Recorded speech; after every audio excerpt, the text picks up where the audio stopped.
So the virtues of providing financial support to artists, there are many. And so we have been here for 5 years implementing the city's arts and culture plan.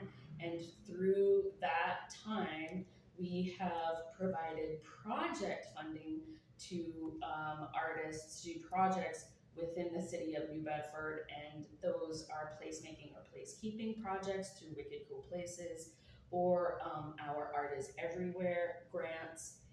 And this past year, we were able to have a new program called ArtNet, which provides artists with direct funding, and as well as training and networking opportunities. So what we are seeing, we're only 6 months in, but what we are seeing and what I predicted is that artists are using the funding not only to contribute to their own artistic practices and creative practices, and that's what the grant is for, as they are also creating community projects. So they are doing projects within their own neighborhoods and communities here in New Bedford.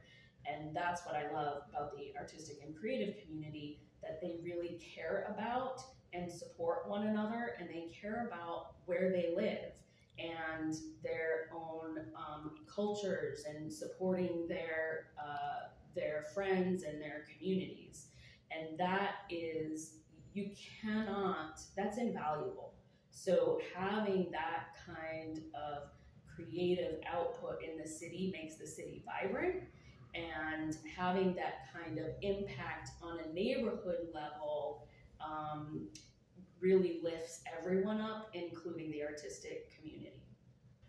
So the artists have a great economic impact on the city of New Bedford and in the region. And the way that I would look at this is that they're both direct and indirect impacts.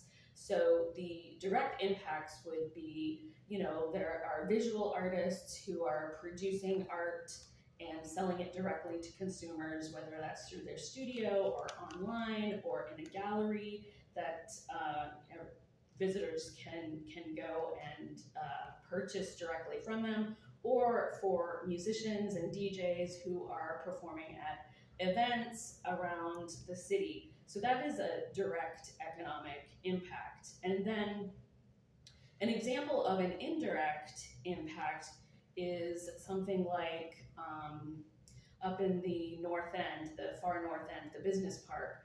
There are companies such as Ahead and Poignant who hire creatives like graphic designers and project coordinators and photographers who work some part-time, some contracted work, some full-time in those industries, and those are manufacturing industries.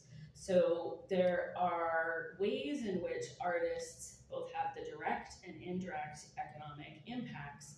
And we here at the New Bedford Economic Development Council and New Bedford Creative are looking at really defining that and figuring out exactly what that impact is. So I know that statewide in Massachusetts, there's a $27 billion arts economy, creative economy impact that's from 2021 from the National Endowment for the Arts. But we have funding from a private grant to do a New Bedford Creative Economy report. So by the end of this year, we will be able to say pretty exactly how arts is impacting the city of New Bedford.